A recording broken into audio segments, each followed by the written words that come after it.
It's about you and your family. During night 2 of Democrat presidential debates in Detroit, Hawaii Congresswoman Tulsi Gabbard saying U.S. foreign policy deserves real leadership. There are reports of 7 hurt on the ground after a Navy jet crashes in California's Mojave Desert. Strike Fighter Wing Pacific Commodore Captain Jim Bates saying the pilot's whereabouts right now are unknown. We're looking for an aviator out there, hoping for the best. I'm always optimistic, but we've got processes and procedures in place to make sure that we can execute even through the most challenging times. The FA-18E Super Hornet went down Wednesday during a routine mission about 60 miles from the Naval Air Weapons Station at China Lake. At least one person is dead this morning after a massive gas explosion in Lincoln County, Kentucky. The gas line, when it erupted, caught fire. That burned off, so that's not a problem. The biggest problem initially was heat and smoke, and so we had to deal with that. Lincoln County Emergency Management Director Don Gilliam. Chicago police this morning searching for the driver who crashed into a restaurant near Midway Airport at 65th and Cicero. Cook County judge refusing to reconsider his decision to appoint a special prosecutor in the case against Jesse Smollett. A separate federal judge has barred attorneys from divulging new evidence in the R. Kelly child pornography case. Meantime, Kelly will go before a federal judge in Brooklyn today. Illinois Governor J.B. Pritzker says he'll look into reports of students gaming the state's guardianship laws to get more student aid. Cubs shut out the Cardinals 2-0. Cubs do make a splash at the trade deadline, acquiring Nick Castellanos, and then sending catcher Martin Maldonado to the Astros for utility man Tony Kemp. The news service of the Positive Coaching Alliance. Got issues with youth or high school sports? Positive Coaching Alliance can help. PCA is a national nonprofit offering more than 1,000 free online resources for youth and high school sports. Visit PCADevZone.org. 6:34 and a check of traffic and weather on the way next on AM 560. Dennis Prager believes Mueller's testimony was more of the same. Many Democrats are very unhappy with what happened. They were really looking forward to revive all of the lies that they have perpetrated with impunity. There's no guilt there.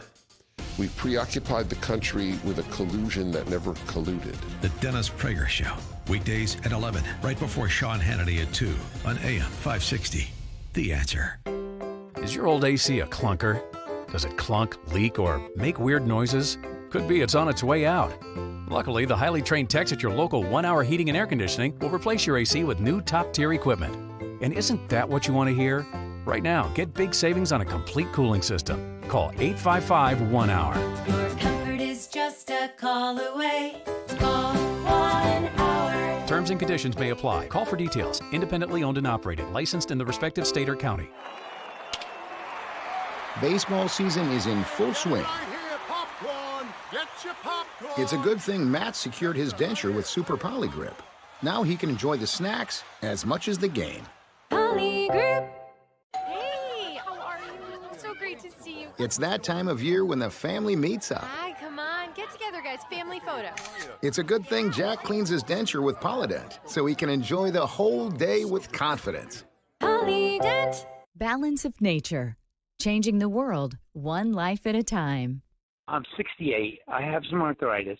I listened to this on the radio for about a year, and I said, I really have to try this. And I listened to Dr. Howard explain how they do a cold processing, which takes the water out but keeps all the essential vitamins in the fruit and vegetables. And I've been taking it for about a month and a half now, and I really enjoy it. I count on it every day. Experience the Balance of Nature difference for yourself. Receive 25% off your first preferred purchase of Balance of Nature. Plus, get a set of convenient travel bottles containing a free additional week supply of Balance of Nature's fruits and veggies. With these discounts, you will still receive free shipping on every order. This limited time offer will only be available until the end of the week, so don't wait. Call 800-2468-751 or go to balanceofnature.com and use discount code CHICAGO. Blue Emu supports healthy muscles and joints. Blue Emu works fast and you won't stink.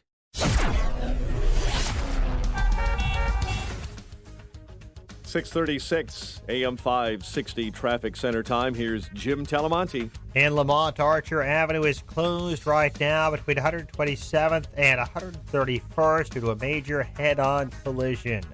Eden's inbound, 21 minutes like Cook to Montrose, outbound 20. Kennedy, I think about 25 minutes, O'Hare to downtown, outbound 28. Westbound 190 has delays as well. Inbound Eisenhower, 38 minutes, 390 to downtown, outbound 32. Stevenson, already 54 minutes, 355 to Lakeshore Drive. Ryan, 25 minutes, 95th to downtown. I-57, Bishopport, both 18 minutes. I-80 to the Verge. Northbound Tri-State, it's gummed up from the Reagan Tollway to the Bensonville Bridge. Eastbound Reagan Tollway, just a bit congested around the Tri-State. That's traffic. I'm Jim Talamonte on AM 560, The Answer.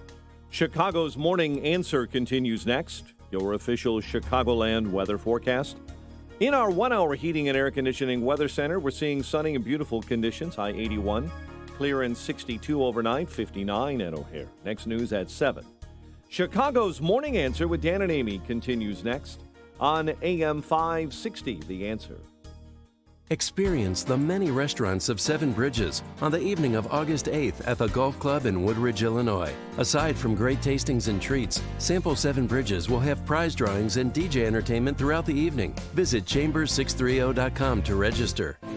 When you've got questions, he always has an answer. It's Sean Hannity this afternoon at 2, right before Joe Walsh at 5 on AM 560. The Answer.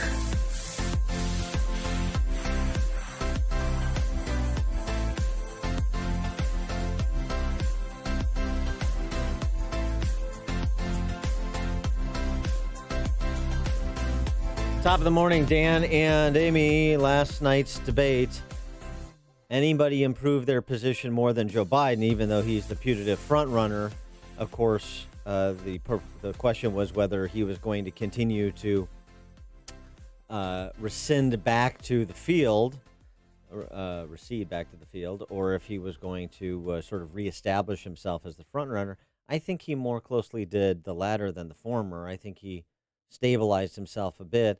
And over the course of the 2 nights, the 5 hours, the sort of tier 1 candidates all stabilized themselves in terms of being tier 1 candidates. The ordering is still a bit fluid, but Kamala, Biden, Bernie, Liz, and maybe Mayor Pete in terms of your top 5. And then does anybody else elevate themselves in a way that has some could potential get them to the debate for stages. Sustainability. Yeah, there's 7 people scheduled for the debate in September on ABC, and there's 3 spots open. Did Tulsi Gabbard do that? I mean, she went after Kamala Harris when she was a prosecutor, the attorney general in California. She put over 1,500 people in jail for marijuana violations and then laughed about it when she was asked if she ever smoked marijuana.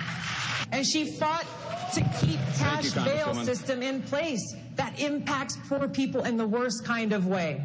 And Kamala Harris was not ready to take any kind of attacks last night, so she looked stunned several times when people actually went after her. So I don't think she did herself any favors yesterday. I don't think, but she's already, on the stage in September. But Joe Biden, he got it. Booker went after him. Castro went after him. De Blasio went after him. And de Blasio went after him on deportations. I don't hear an answer from the vice president. I'm confused. I asked the vice president point blank, did he use his power to stop those deportations? He went right around the question. Mr. Vice President, you want to be president of the United States. You need to be able to answer the tough questions. I guarantee you, if you're debating Donald Trump, he's not going to let you off the hook. So did you say those deportations were a good idea? That was just an example of De Blasio. It doesn't even matter what de Blasio says because he's just such a colossal a-hole. Nobody cares. I mean, honestly. And the best moment for Biden was when he sort of playfully slapped back at de Blasio for being exactly what I just described. That was one of Biden's better moments. Look, I think Biden answered a lot of questions, even though he doesn't know the difference between a website and a text. That's fine. Wait, the numbers? We sort of expect that. The question goes back, though. Tulsi Gabbard, that moment she had with Kamala Harris, where she landed a haymaker that Kamala didn't see coming. And is that enough to take her to the next level? Is that plus her military service enough to take her to a competitive position in those first couple of states, Iowa and New Hampshire. For more on the topic and an answer to that question, we're pleased to be joined by Curt Mills, who's the Washington editor of Spectator USA and a contributor to the National Interest. He has a piece on the topic. When will Tulsi Gabbard become a Republican? Well, that's a little bit aggressive. Curt, thanks for joining us. Appreciate it. Well, we have to be nothing if not provocative. That's very, very true, especially your Good headline morning. writers. Thank you for having me. Yes, exactly. Yes. All right, so give us the case to Red Rover, Tulsi Gabbard over. Well, let me first say about the debate last night that I thought Harris had become this sort of new Marco Rubio, where there was a lot of sound, but not so much noise, right? She had all these rehearsed lines, and she seemed very, very caged in that she was actually being attacked as a sort of legitimate front runner, and I think that showed. Not exactly Floyd Mayweather when it comes to counterpunching Kamala Harris. No. And I thought that would. I mean, I agree with your analysis. Not to not answer your question, but I thought that Biden's in an interesting position. I mean, basically, imagine this candidate who is leading in statewide polls and nationwide polls. Imagine this candidate who's allegedly out of step with his party. Imagine this candidate who says stuff that is allegedly racist and offensive and is forced to constantly apologize about it. Imagine this candidate who would be the oldest nominee in his party's history. Imagine this candidate who would be the oldest president in American history. Am I describing Donald Trump in 2016 or am I describing Joe Biden in 2020? It just seems like his lead coheres against all wisdom of the political class. Well, after the last two nights, do you think the Democrats are in a better or worse position to beat Donald Trump? My view generally is that if Biden is the nominee, he will be favored against the president.